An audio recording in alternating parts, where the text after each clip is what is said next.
Hello everyone, welcome to my channel.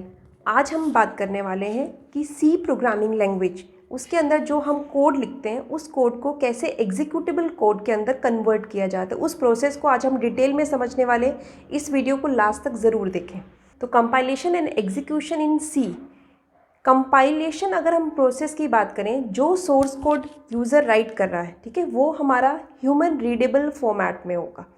उस code को, ठीक है, हम कंपाइलेशन प्रोसेस के थ्रू पास करते हैं ताकि उस कोड को मशीन कोड में कन्वर्ट किया जा सके, जो कि मशीन अंडरस्टैंड कर सके। That process is called compilation process. इस कंपाइलेशन प्रोसेस के कुछ पर्टिकुलर स्टेप्स होते हैं। अगर हम कोई भी सोर्स कोड सी, कोई भी पर्टिकुलर फाइल का नेम, ठीक है, अगर हम यहाँ ले रहे हैं file name is suppose demo, तो ये हमारा जो सोर्स कोड है, ये सोर्स कोड हमारा हो गया demo.c। सी के अंदर जब हम प्रोग्राम लिखेंगे, ठीक है, तो उसको हम .c एक्सटेंशन के साथ सेव करते हैं। इस प्रोसेस को कंपाइलर जो है, ठीक है, वो इस प्रोसेस को कंपाइल करेगा, ठीक है, और इस कोड को कन्वर्ट करेगा मशीन कोड में, जो कि हमारा, ठीक है, exe फाइल होता है, जो एग्जीक्यूटेबल कोड होगा।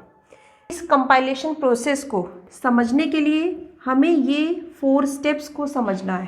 Pre processing, the first one is pre processing, second is compiling, assembling and linking. In 4 steps को आइए हम डिटेल में समझते हैं। आइए समझते हैं कंपाइलेशन और एग्जीक्यूशन प्रोसेस को।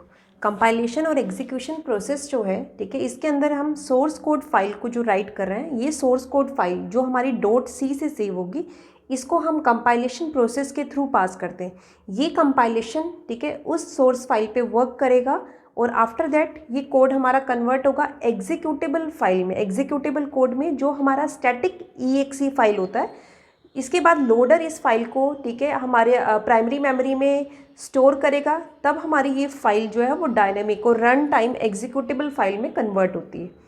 तो इस प्रोसेस को अगर हम देखें, सोर्स कोड, कंपाइलेशन प्रोसेस और एग्जीक्यूशन प्रोसेस के बाद हमारा, ठीक है, कोड रन कर रहा है और रन के बाद वो आउटपुट जनरेट करेगा। तो ये जो 2 प्रोसेस हैं, that is compilation process and that is execution process. इन दोनों प्रोसेसेस को, ठीक है, हमें डिटेल में देखना है। तो कंपाइलेशन प्रोसेस के कुछ पर्टिकुलर स्टेप्स होते हैं जिसके थ्रू, ठीक है, ये प्रोसेस वर्क करती है।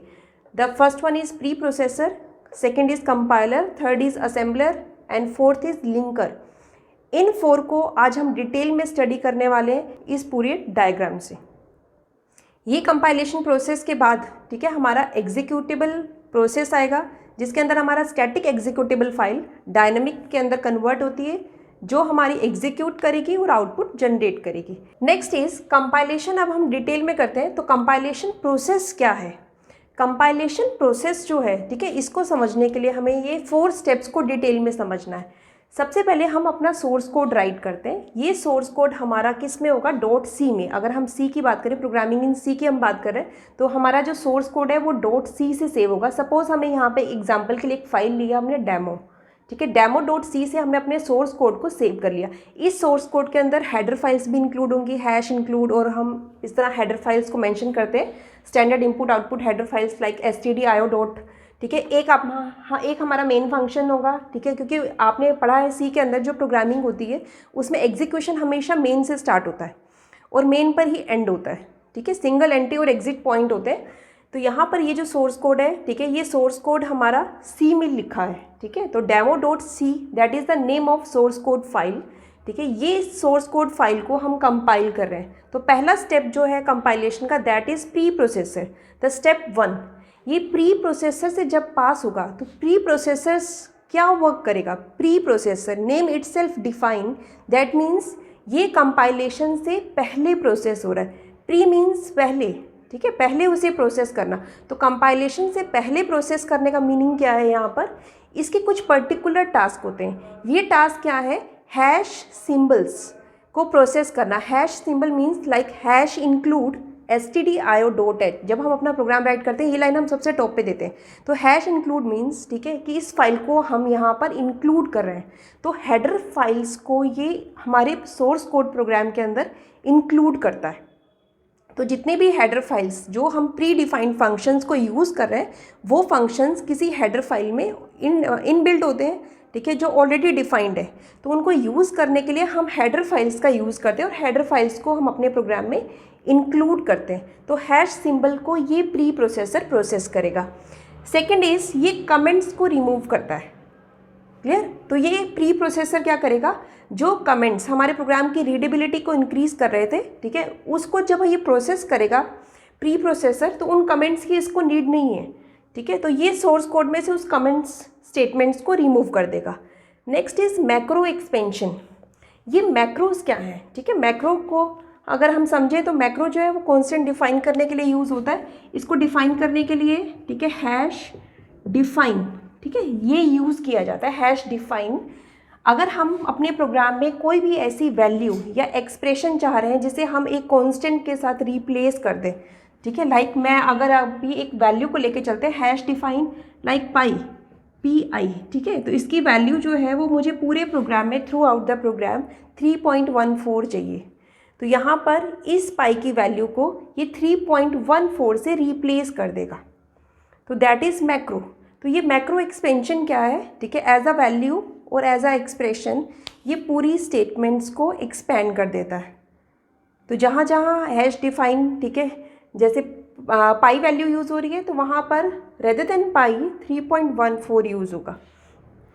फाइल इंक्लूजन, ठीक है, इन बिल्ट हमारी जो अदर हेडर फाइल्स हैं उनको फाइल के अंदर हम ऐड कर सकते हैं, इंक्लूड कर सकते हैं by hash include statement. Next is conditional compilation. तो ये इनलाइन फंक्शन और कंडीशनल कंपाइलेशन को भी यहाँ पर यूज़ करता है, ठीक है। तो कंडीशनल कंपाइलेशन यूज़ होता है।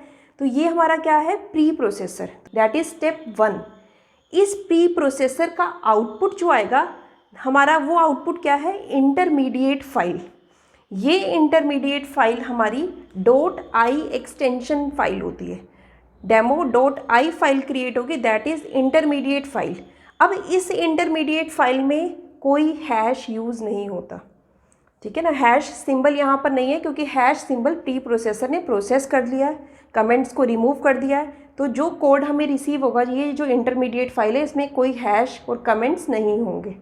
क्लियर?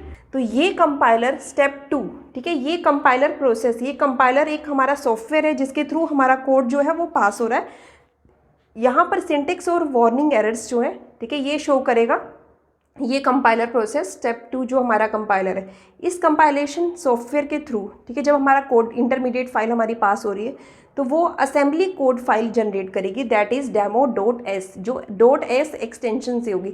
ये असेंबली कोड फाइल जिसके अंदर लो लेवल इंस्ट्रक्शंस मेंशन होती हैं, ठीक है, ये हमारा क्या है, like push, move, mnemonic symbols की फॉर्म में ये असेंबली कोड्स रहते हैं जो हमारी low level language, low level instructions को शो करते हैं। तो ये असेंबली फाइल हमारी क्रिएट होती है इंटरमीडिएट फाइल से, that is through compiler software, that is step 2, ठीक है। नेक्स्ट, ये assembly code file step 3 assembler से पास होगी, ठीक है। तो ये असेंबलर क्या करेगा, इस फाइल को, ठीक है, इस हमारी असेंबली कोड फाइल को कन्वर्ट करता है ऑब्जेक्ट फाइल में। हमारी एक्सटेंशन होती है डोस में, ठीक है, .obj, और ये हमारी बाइनरी फॉर्मेट में होगी, बाइनरी फॉर्म में होगी, जो हमारी 0 और 1 की फॉर्म में, मशीन अंडरस्टैंडेबल फॉर्मेट में।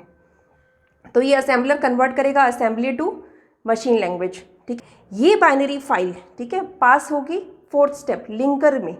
ये लिंकिंग प्रोसेस क्या है कि ये लिंकर जो है, ठीक है, स्टेप 4 जो है, यहाँ पर हमारी जो अदर प्री डिफाइंड फाइल्स होती हैं जिसे हम कहते हैं लाइब्रेरी फाइल्स, उन लाइब्रेरी फाइल्स को ये लिंकर अटैच करता है हमारी ऑब्जेक्ट फाइल के साथ और हमारी एग्जीक्यूटेबल फाइल क्रिएट होती है, that is again in the form of binary, जो 0-1 की फॉर्म में है, लेकिन ये हमारी एग्जीक्यूटेबल फाइल है .exe फाइल। ये हमारी exe फाइल जो है वो स्टैटिक है। इस फाइल को हम सेकेंडरी स्टोरेज कहीं पर भी स्टोर कर सकते हैं, दैट इज़ स्टैटिक। और इस फाइल को जब हम एग्जीक्यूट करेंगे, that is execution process. Clear? तो इस फाइल को पहले हमें प्राइमरी मेमोरी में स्टोर करना है, एग्जीक्यूट करने के लिए लोड करेंगे, ठीक है, लोकेटर और लोडर वर्क होते हैं। और ये फाइल जब हमारी प्राइमरी में स्टोर होगी उसके बाद ये प्रोसेस होगी, ठीक है, और डायनेमिक हमारा एग्जीक्यूटेबल फाइल जनरेट होती है जो हमारा आउटपुट जनरेट करता है। This is the complete process of compilation and execution. Thanks for watching this video. ठीक है, टिल देन बाय बाय।